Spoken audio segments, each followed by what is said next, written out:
So, if we can put up the headline, the Reverend Jesse Jackson has passed. He was 84 years old. He died peacefully, and I know that he did because I have information to share with you. So, wow. Okay. This is a tough one though because I know the family. I've known them for years since. As a matter of fact, they're texting me now. Um, since I moved to Chicago back in 2003. So I was working at NBC in 2000 something, and then I moved to Chicago to work there as a local anchor. And Jesse Jackson was obviously, I knew him for years. He's Jesse Jackson. And I quickly got to know him and his family, and I just became sort of ingratiated into the Chicago community, especially the Black community there, the Hyde Park community, the Obamas, the Farrakhans, the Jacksons, like all of those folks, the Coopers, all of those people. Melody Span Cooper, if you know, you know. So this morning I woke to the news. Tim said, "Hey, Don." I was like, "Yeah, I'm sleeping." What? He said, "Jesse Jackson died." And I was just flummoxed, like not flummoxed. I was just heartbroken going. I knew that it was a possibility because I had been there in Chicago. I had seen him and the family. The last time I was there, I did not get to see him because one, he wasn't feeling well. And then the day that I could, I had to fly out. So this is what I will tell you. So thank you for joining us this morning. There aren't many like him. He was one of a kind. If you know, and I'm wearing, by the way, just so I'll show you this, I'm wearing his sweatshirt today that I got because I hosted the Reverend Jesse Jackson MLK Martin Luther King breakfast, and they gave me this sweatshirt, which I love, and I wear it a lot, and it's Keep Hope Alive, and it has all of the things that he says on there. Never give up. Rise up against the odds. But Keep Hope Alive was his thing. And I remember when he ran for president twice, 80 and 84. And I just remember that he gave one of the most rousing convention speeches. You thought that Barack Obama's convention speech was good. You guys go back and look at Jesse Jackson. I did a story back in 2006 when I first got to CNN because people were saying, I found that it was tough sometimes to get Jesse Jackson on the show because people are like, I don't know. Is he still relevant? I'm like, is he still relevant? So I decided to go back, don't say that to me, because I decided to go back to Chicago and interview Jesse Jackson and his family and go to the Rainbow Push and to the church and all that. And I did. And the resounding overall consensus was, yes, that speech where it brings tears to your eyes when he's like, and you hold out and you hold on and you never give up. Say, I am somebody. I am somebody. And then he ended it by saying, keep hope alive, keep hope alive, keep hope alive. And I remember everyone in my house, from my mom to my sisters to my dad, everybody's watching it, is in tears and standing up and saying, yes, this man's changed the political landscape. Whether you understand him or not, he has been lionized. He has been feted. He's gone through all of the things. And look, there will never be another one like him. And an orator, I know you guys, this man was an orator. And so I encourage you to go back and look at all of those speeches and look at Reverend Jesse Jackson's work, okay? And so I've been watching some of the reports this morning, and some of them are good, and some of them just really tick me off because they focus on the negative. Nobody is perfect. Everyone has missteps. But the arc of this man's work and who he was and the children that he raised, amazing. So I spoke with Santita this morning, who's his daughter. I spoke with Jonathan Jackson, who's supposed to come on in a bit. I don't know if Jonathan's here, but he's going to try to come on. I reached out to Youssef. I wasn't able to get him because Youssef is sort of in control now of Rainbow, of Push. And then I spoke with Jesse Jackson Jr. And so Jesse Jr., or Junior as they call him, he said he was on watch because they would have different family members come over and, just to take care and spend the night and all those things. And Junior said to me, I was there, and he goes, it just happened to be, it was my night to be on watch. And he said in the middle of the night, he went over to his dad, and he said he wasn't breathing. And he said he woke his mom, and he said, Mom, Dad's not breathing. And his mom was sort of sleepy. And he said, oh, he's going to be all right. And he said, I had to tell my mom, no, Mom, I don't think Dad is with us any longer. And that was about 12:35 Central Time. And so that's how it came about. And so they started calling people, and they said about 3 a.m, family members started showing up, and then they put out the news. So those are the details as I know them. There's a report right now that I'm going to play. I don't know if I'm going to play all of it, but I thought it was a very comprehensive report out of all the reports that I've seen that summarizes the Reverend Jesse Jackson's life. Roll it. Many have known him as the Great Unifier, a man who dedicated his life to bridging the divides of race, class, and culture. If you don't run, you're guaranteed to lose. When you're behind, you gotta run. You really got to run. Reverend Jesse Jackson stood among this country's most revered civil rights leaders. Born in 1941 and raised in Greenville, South Carolina, Jackson earned a football scholarship to the University of Illinois. He transferred out after 2 years, but ultimately landed back in Chicago for graduate school at the Chicago Theological Seminary, where he found his true calling and was ordained as a Baptist minister in 1968. During his studies, Jackson became involved in the civil rights movement, and in 1965, he went to Selma, Alabama, to march with Martin Luther King Jr. King handpicked Jackson to head up the Chicago branch of Operation Breadbasket, an organization dedicated to social change and political empowerment.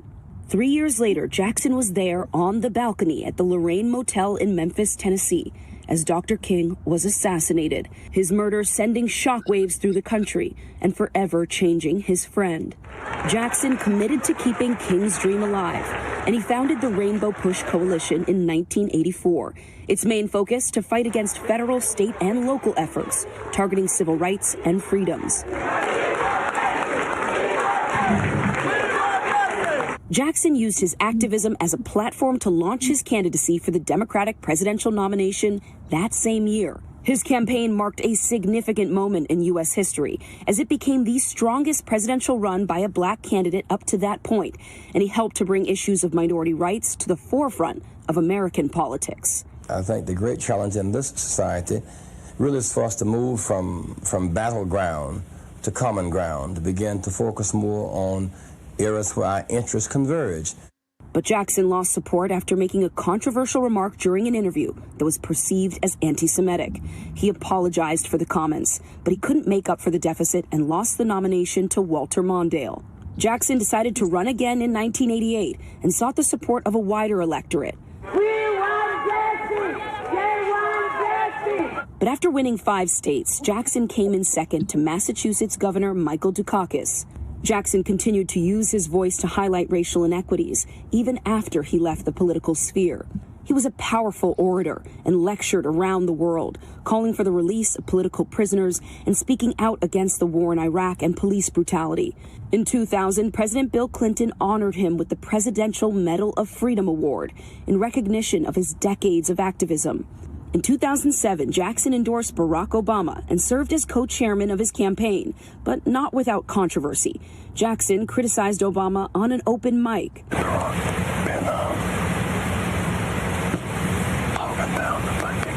Jackson later apologized for his comments. In 2008, 20 years after his second presidential bid, Jackson would witness the swearing in of the first black president in U.S. history. Nearly 10 years later, Jackson announced that he had been living with Parkinson's disease since 2015. The disease affected his mobility and speech. Jackson would retreat from public life and made rare appearances, like at the 2024 Democratic National Convention. A giant of the civil rights movement and a guiding voice whose legacy will continue to shape our nation for generations. And that was a Reverend Jesse Jackson. And I want to this was the last time that I saw him in Chicago at that convention that they mentioned. Watch. Reverend, I remember one of the first times I saw you on national television is when you gave your speech at the DNC. I am somebody. I am somebody. And I want to thank you for everything you've done, not only for our people, for Black people, but for the world. And we are here, all of these people, Kamala Harris, Barack Obama, all of them, because of the trail you blazed. So thank you, my brother. I love you. And those words I stand by. But really a giant, really just a giant. And we don't have many leaders like him. As I mentioned this morning in my post, the civil rights leaders, the OGs that we have are fading. And they have not only personal perspective, but a history for which we do not share in this country. We have, more power and more resources and more agency than the people who came before us. But these people really fought for us to be able to be sitting where we are sitting or standing where we are standing or wherever it is that we are now. Let me just say this. Jesse Jackson if you lived in Chicago, you saw Jesse Jackson around and you saw all of his kids because he had a lot of kids, and you saw, mom and everything, would come by and they would drop by the station with Santita or any of them. And his mom, they call her Jacqueline. I don't dare call her Jacqueline. I call her Miss Jackson. But they would come by the station and he would just come to visit us as reporters and tell us that he supported us.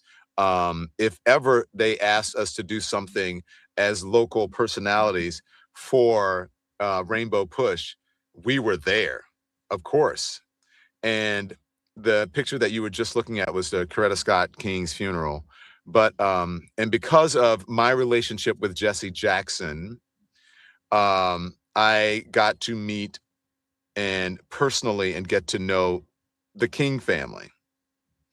And so there's a connection that that I have and that many of us have, especially those of us who have platforms like we have. There's a connection that we have, and it's much of it is because of Reverend Jackson and others. How are you doing this morning? How's the family? Pretty good. I'm praising God. Very excited about my father said, when I think of God, I thank God. And so I thank God for his life. And I've had 60 years. I can't be selfish. He's touched so many people for so long. And I'm grateful. So I'm glad he's with the ancestors, and our loss is heaven's gain. And thank you, all the people, for praying for our family. We pray for yours. And we're going to make it through. Things will get better. There's a new generation. The struggle continues. They'll pick up the mantle and do even greater things. So, and I appreciate you, Don. My father had enormous respect for you. He scrolls and was so happy of your activism in the spirit of Ida B. Wells. So thank you, Don, for what you're doing. Well, your dad, as I spoke to your sister and your brother this morning, he said, Don, Dad loved you, and he was so proud of you. And Santita said, and I'm just going to be honest, he said that the family, you guys have lived with the threat of assassination since your dad has been doing what he's doing. And to be able to have him, she's looking at this as a blessing, to be able to have him get to old age, she says, was a blessing for the family. Absolutely. And so God is merciful, and he made a difference. Continuing on with that, I was speaking to the daughter this morning, Santita, and she said that it was a blessing to have her dad because they live with the threat of assassination their entire life. And she said, my dad raised us with this thought in mind, this principle that if I didn't raise you, how did she say this? If I didn't raise you to go beyond me, then I have not done my job. And so all of his children are very successful in their own right. And so what a legacy to have left to the world. A civil rights leader, marched with Dr. King, and now at 84, Reverend Jesse Jackson has passed. Thanks so much for watching, everybody. Your support means the world to us. Don't forget to hit that like button and subscribe so you never miss a show. We're live every weekday at 10 a.m. and 5 p.m. Eastern Time with new clips dropping at 2 p. and 8 p. And if you want even more Don Lemon Show content, join the Lemon community. Members get exclusive posts, behind-the-scenes videos, and live chats just for you. So hit the join button or visit our channel page to sign up. Thanks again for all your love and your support, and I'll see you next time.